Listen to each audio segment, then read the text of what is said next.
I remember when I would often visit Southern California to visit my family there in San Diego,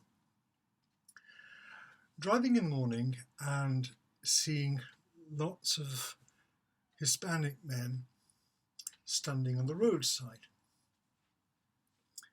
And my sister explained to me that they were waiting to be hired for work. You know, the builder would come along, or the farmer would come along and say he needs so many men that day, and off they go and do a day's work. And then the next day, they do the same. That phenomenon we saw in this country too, not so much these days, but it wasn't that long ago. If you went to a very, very early weekday mass, you'd see lots and lots of men there, usually Irishmen. And the same thing would happen there. The contractor would come to mass, and the Catholic mafia would kick in, and he'd hire who he needed that day for whatever work was he needed doing. Now, how he paid them was, of course, up to him. Whether it was 1 denarius and everyone at the same payment, however many hours they'd work. I always wonder with that gospel, you know, the master of the vineyard hires different groups of men at different times of the day and gives them all the same wage at the end. I always wonder what would happen on the next day. If you get anyone to do the early shift or start off early, I think they'll all be waiting till tea time to be hired. Anyway, this is not a gospel about economic theory. It's a gospel about how God just takes us as we are. And that his generosity towards those who've been around for a long time and his generosity to those who are new at it is all the same. We do change, though, as we become more accustomed to our life in God. And that also means accustomed to suffering as well. The capacity we have for God's light increases. What I mean is, you know, a thimble and a bucket and a swimming pool and the ocean can all be full of water. But it's a different amount of water, if you like, so that what suffering and prayer does makes us more dependent on God. That's what suffering does, I think, I hope. It stretches the edges of each of these things. So the thimble becomes the bucket, becomes the swimming pool, becomes eventually the ocean, a limitless amount of our dependency on God. And so the more we can call God our Father, the more full we become.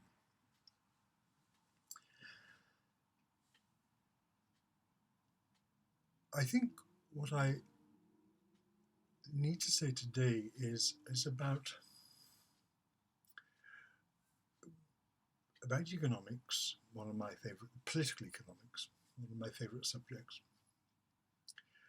And I've been reading some more of Adam Smith, of course, and remembering that we are not purely the Homo economicus.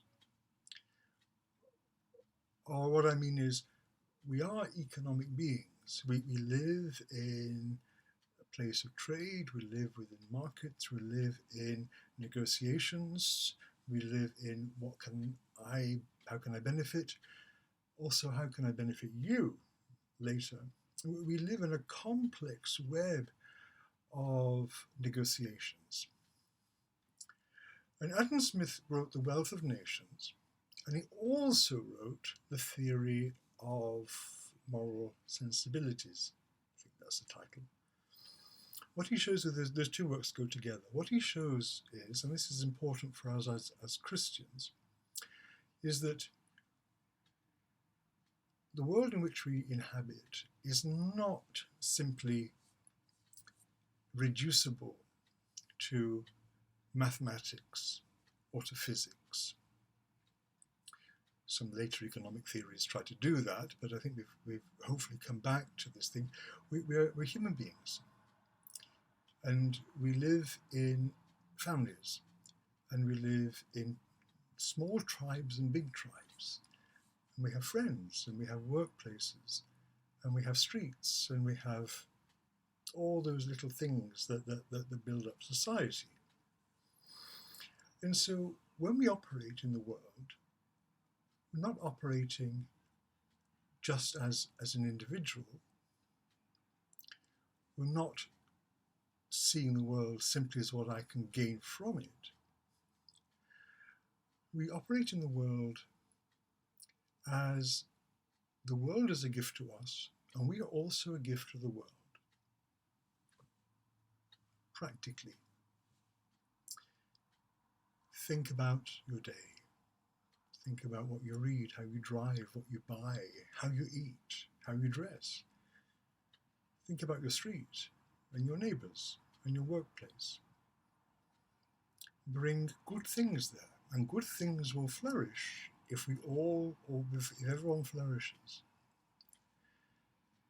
It means that we allow God to permeate every part of our lives, even the bits we see as sinful or as negative. That's just our perception of it. When we're in the greater light, we'll see how everything has had to be. But allow the world to be complex. Allow the world to be polyphonic or symphonic. Allow the world and the things of the world, and ourselves too, to come into our minds and our hearts in various ways. You can't reduce that which is beautiful to mere analysis of pigment or the gaps between notes.